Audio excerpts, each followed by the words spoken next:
Lila and the Lost Marble. Once upon a time in the quiet little town of Willowbrook, children filled the streets with laughter every afternoon. After school, the cobblestone square near the fountain became the playground where games were invented, stories were shared, and friendships grew.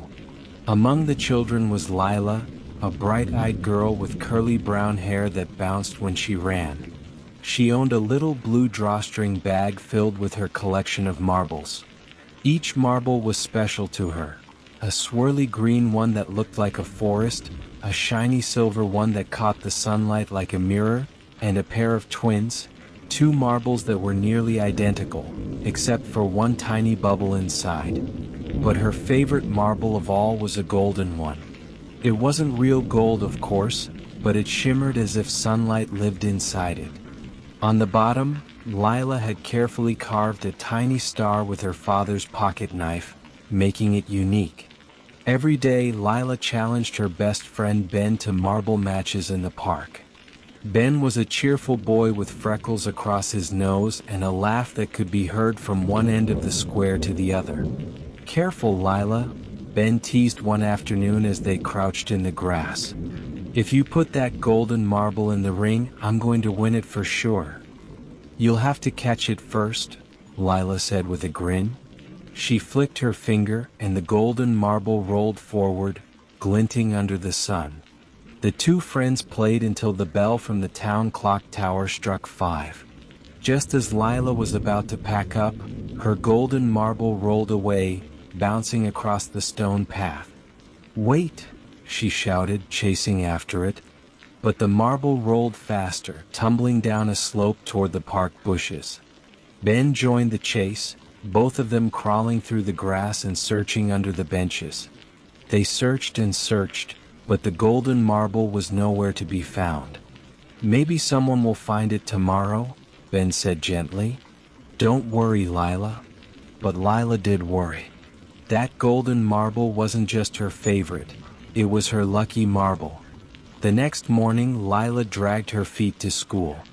She thought about the golden marble all through breakfast, hardly tasting her toast. At recess, she sat on the steps, still missing her marble. That's when she noticed Emma, a quiet girl in her class who often kept to herself. Emma stood in the middle of the playground, showing a group of kids something in her hands. It glittered. Lila's eyes went wide. It was her golden marble. "That's mine," Lila shouted, rushing over. "That's my marble." Emma's face turned pink. "No, it's mine. I found it this morning in my drawer. It's always been mine." Ben frowned. But Lila carved a star on hers. "Look at the bottom." Emma turned the marble over nervously. There, clear as day, was the tiny star Lila had carved. The other children gasped. "That's Lila's," one of them whispered. But Emma clutched the marble tightly. "No, it's mine now." Lila's heart sank. She wanted to shout, to demand it back. But the look on Emma's face stopped her. Emma wasn't just being stubborn, she looked afraid. That night, Emma lay in bed staring at the golden marble on her nightstand. It was so pretty. She had never owned something that sparkled like that. But every time she looked at it, her chest felt heavy, like carrying a basket full of stones. At dinner, her mother asked, "Why are you so quiet tonight, Emma?" Emma shrugged. "Just tired." She didn't dare tell the truth. At school the next day, Lila avoided her. Ben glared at her across the classroom. The other children whispered. Emma held the golden marble in her pocket, but it no longer brought joy. Instead, it felt hot, as if it was burning her hand. During art class, Emma's brush slipped, spilling blue paint across her paper. She sighed. Nothing felt right. "Why does it feel so awful?" Emma whispered to herself. "It's just a marble." But deep down, she knew it wasn't the marble that hurt, it was the lie. After school, Emma wandered into the park, holding the golden marble. She sat under the great willow tree, its branches hanging like curtains. Old Mr. Harris, the gardener, was trimming the bushes nearby. He noticed Emma's frown. "What troubles you, little one?" he asked kindly. Emma hesitated. I found something that doesn't belong to me, but I said it was mine." Mr. Harris nodded slowly. "The willow tree reminds me of a story." He pointed to the tree. "Long ago there was a boy who loved shiny things. One day he found a golden coin on the road, but instead of asking who it belonged to, he kept it. The coin sparkled, but the boy felt heavier each day. He grew sad and lonely because deep down he knew he had taken what wasn't his. One day he finally returned the coin. And when he did, it was as though the weight of 100 stones had lifted from his shoulders." Emma stared at the marble. The story felt too close, like Mr. Harris could see right into her heart. "Does honesty really make the heaviness go away?" she asked softly. Mr. Harris smiled. "Always." The next morning, Emma walked to school with the golden marble tucked inside her pocket. Her stomach felt like butterflies were fighting inside it. At recess she saw Lila sitting alone.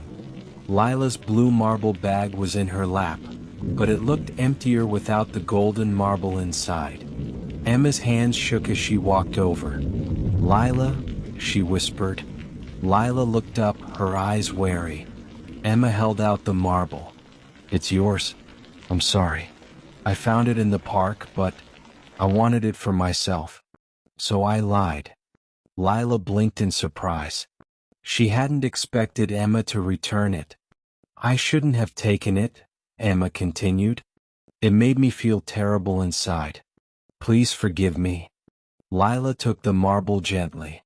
She studied Emma's face, the nervous eyes, the trembling lips, and saw the truth.